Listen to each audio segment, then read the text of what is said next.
19 minutes away. In the meantime, let us run the hurry up here, guys. Go through some of tonight's games. Bills and Panthers. Hearing good things about Cam Newton. Rex, what are your expectations for Cam? I hope we're seeing a healthy Cam Newton. Because if we are, he's in the top 5 players in the National Football League.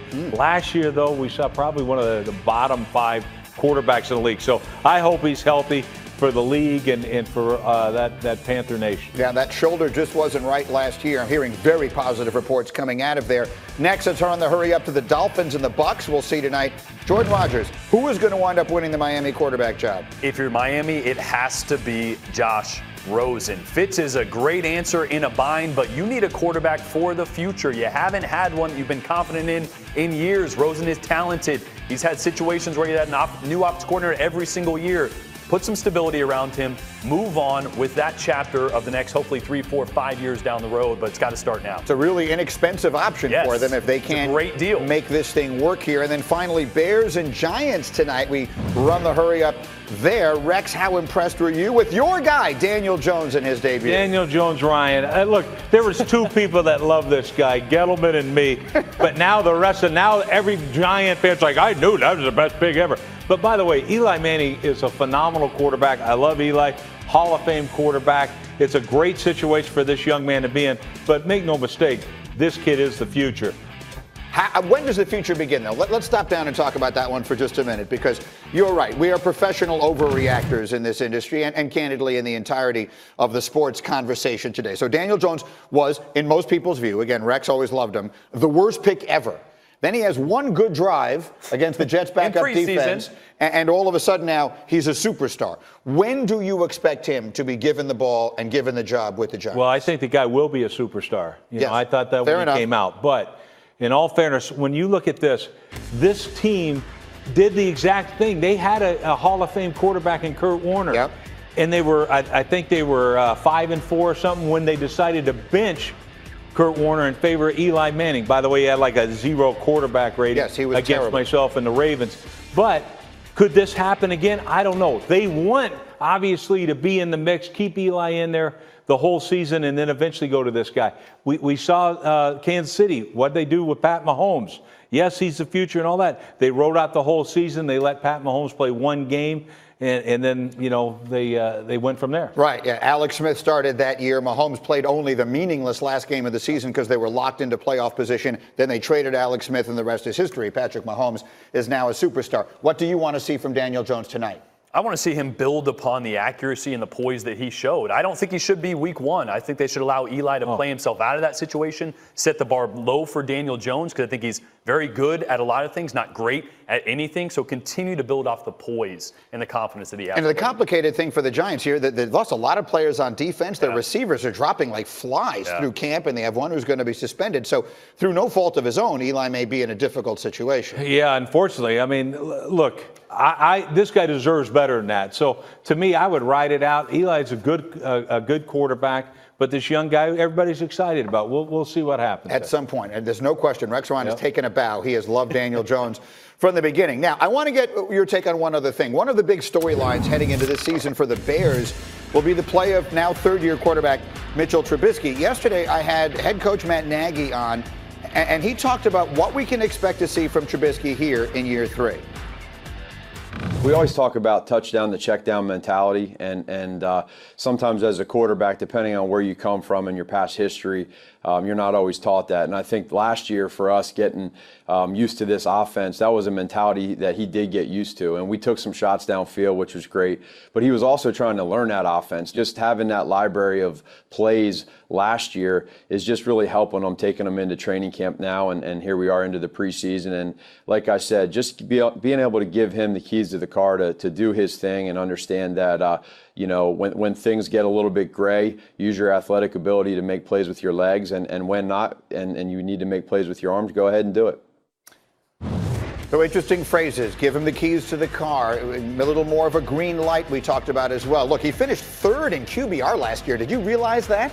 He had the 2nd worst total QBR in 2017. What an enormous jump. You see how significant it was, by far more than that of Drew Brees, who had the 2nd biggest of those jumps last year. And you know what's interesting? It's so good for me to have guys like you around, because when he said the touchdown to check down mentality, I think I misunderstood what he meant by that. Explain to our audience what that means. Yeah, that mentality originated from the red zone, right? Here's the route, the money route we want to throw. If it's not there, don't force it, don't turn it over. At worst, it's a field goal, check the ball down. But it really can translate for a young quarterback to every down. And what that means is, here's the play called, here's what we would like to do, your 1 or 2 read. If it's not there, don't force anything, protect the football, and check it down. Live to play another play. A lot of times that check down ended up being Mitchell Trubisky's legs as well, which plays into that QBR, right? He protected the football. They didn't complicate things for him. Go here. If it's not there, check it down. We'll call another play. He runs with it very well, and you're right. That does factor into his QBR a lot, and you're seeing now some of this. Now, Rex, this is a team that has the #1 defense in the NFL. Right. They force more turnovers than any team. They allowed the fewest points. Do you want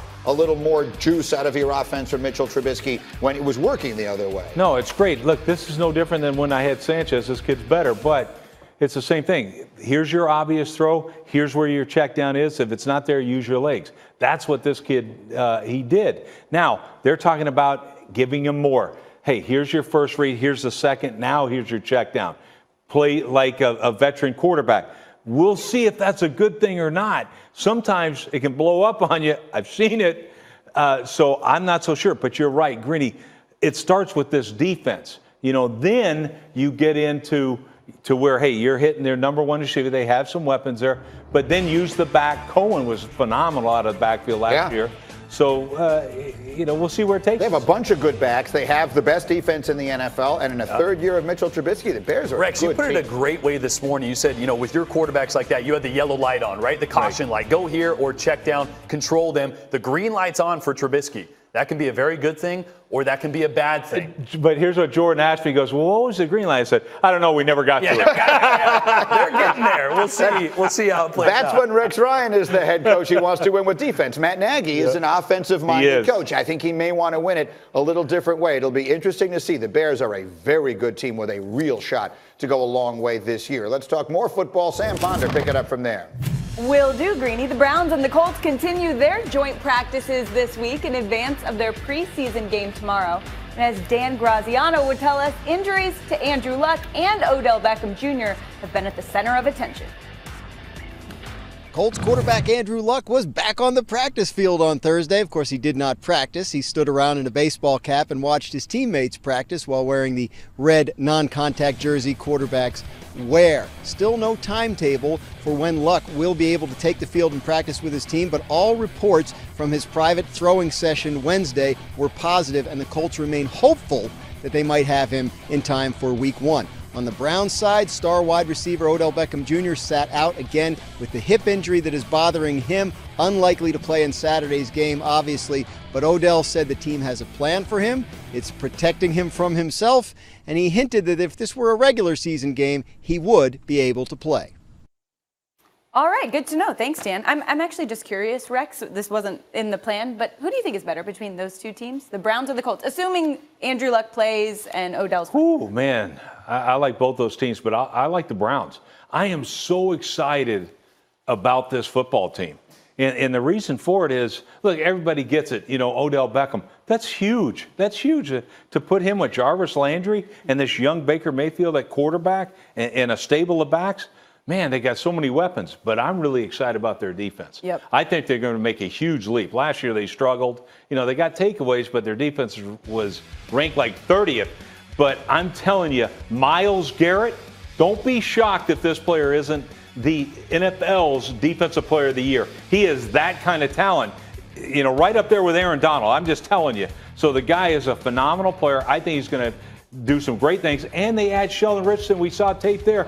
They add Sheldon Richardson and Olivier Vernon to this defense. I mean, there's no reason. I'm going to be shocked that this is the Browns don't make the playoffs, Sam. The way you're talking about Myles Garrett reminds me of how you talked preseason last year about Aaron Donald. You're really high on this guy. I want to go back to the offense really quick, though, because you've managed some, how would you say, personalities before on a team. This team has a lot on offense. And I've heard coaches describe before that you can have a couple, but you can't have too many. Do you think they're on the verge of maybe having a little too much?